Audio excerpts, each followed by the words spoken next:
in the second data center. What's happened since then is that you now have choices based on the granularity of what you're trying to recover. That is, do I have to recover an entire virtualized server, or do I have to recover 2 virtual machines in that server? Right? It's the granularity of what I got to recover and where my competency is in my data center. Do I have competency at the storage subsystem level? Because if I do, I can move the data from storage subsystem to storage subsystem, and I can now do it over fiber channel or over IP. I can move it through the SAN itself. Working in conjunction with Cisco engineering teams, there are now ways to pump data across the fabrics. Brocade is also an answer, sorry.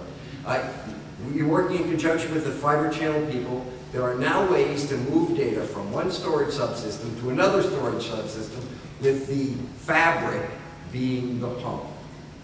Okay?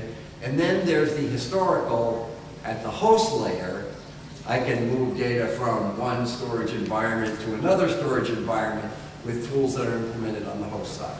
So it gets down to what kind of competencies do you have and what kinds of failover do you need in terms of restart at the second site, and how much data am I moving? And we have ways to think about that. Yes, sir? So we've got a couple fiber switches in the same house. Yep. And I want to move from one place to another. I don't have to use my servers or my virtual servers. Right. So there's something in the fiber switch itself that's taken up. There were tools, there are switch-based engines that can be used as the tools that move the data, right? It's the SSM and the Cisco speed. The Nexus switch is one of the ones. The next, thank you, sir.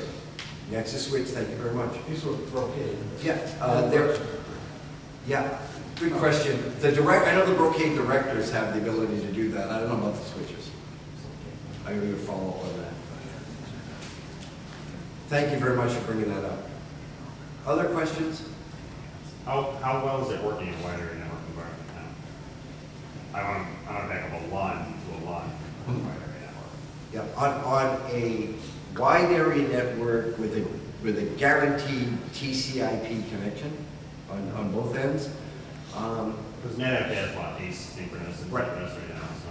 Right, and that's a good question. The options are synchronous or asynchronous in the storage subsystems that I work with. You can do a synchronous IP connection that will move the data from essentially one LUN to another.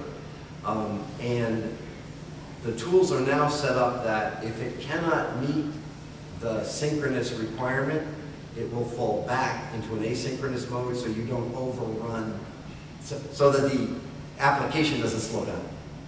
Is it also a latency requirement? Like if I had a fiber connection running at 1 gig speed, okay, with a latency of under, say, 18 milliseconds. Okay. How can I guarantee that that data has written the right way so that we can confirm data on the other end? Yeah, there's a good question. In a synchronous environment, that's where the distance, there's a distance requirement. That's the 120 kilometers on fiber. If it's a fiber pipe, right, you could hit 18 milliseconds without a problem on relatively high change rates from the storage subsystem. 18 milliseconds on an IP is a little bit of an issue once I get to about 250 miles. Right?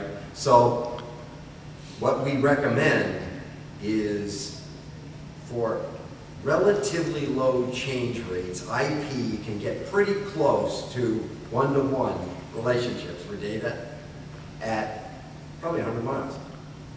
If your change rates on the data increases, we recommend looking at other things, like make a copy on this side and then copy the copy so that you don't slow down your system. Right. There's multiple combinations. So the actual live bit level replication starts to not become an option at some point, right? Correct.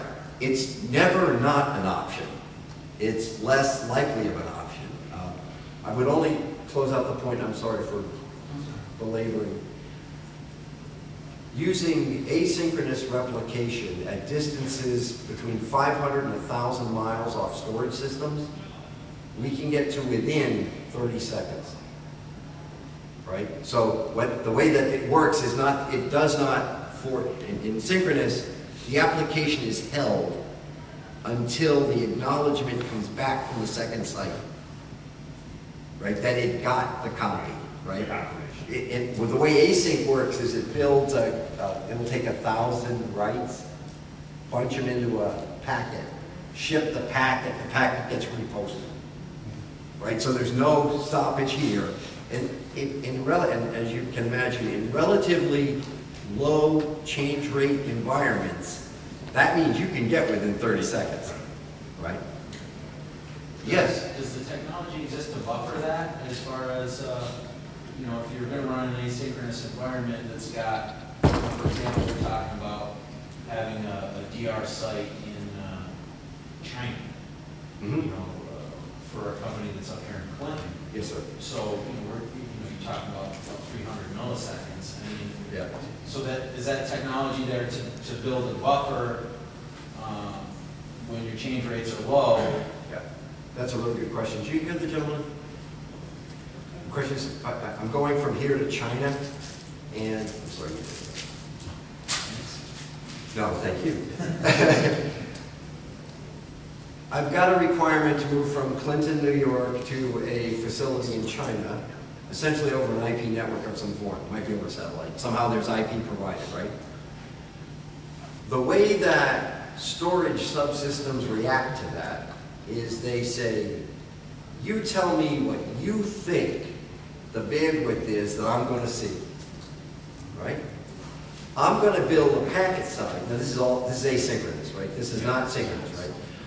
I'm going to build a packet size based on what he told me was the latency, right? I'm going to transfer the packet over. It's going to get unwrapped on the other side. I'm going to get a message back that I got the packet. Then I'm going to send the next packet of 1,000 transactions. If that latency is not what he prescribed to me, or it changes, what the storage subsystem does is it makes bigger packets and sends them less frequently. So it adjusts dynamically to the availability of the bandwidth and the speed of change of the application itself. Right? That's a common feature inside asynchronous tooling at the storage subsystem level. Is that still within like 30 seconds? Is that still like a 30-second time frame window? I'm not going to stand in front of this group, sir, and tell you that between here and China, I can get to 30 seconds. What I can say is you will be as good as the last packet I moved. Right? That's the 1,000 writes or the 2, whatever it was. I will be as good as that. I will be no better. Okay? There's no, there are data transfer guarantees based on whether that packet got acknowledged back to me. Yeah. But it will adjust. And they do remember, for one of the things that happened, again, I apologize for belaboring this. I think I apologized in the last session I apologized 3 times. I think I'm already up to that now, right, Early? One of the things we found is in the global distribution of information is that the last mile on the other end is more likely than not the latency step you need to worry about. Verizon as well. Yep. Yep. So what we encourage people to do is when they're setting those up, make sure that last mile there's a redundancy on that last mile somehow. Right? So that if I lose one leg of it, I can still get the data back out and down. That's an example of one of the things that we're working with clients to help with that kind of thing.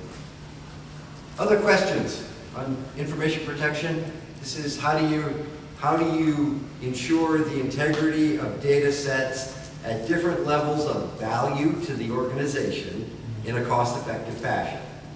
So whether that's clones or replicas, how does the virtualized storage engine help me with that?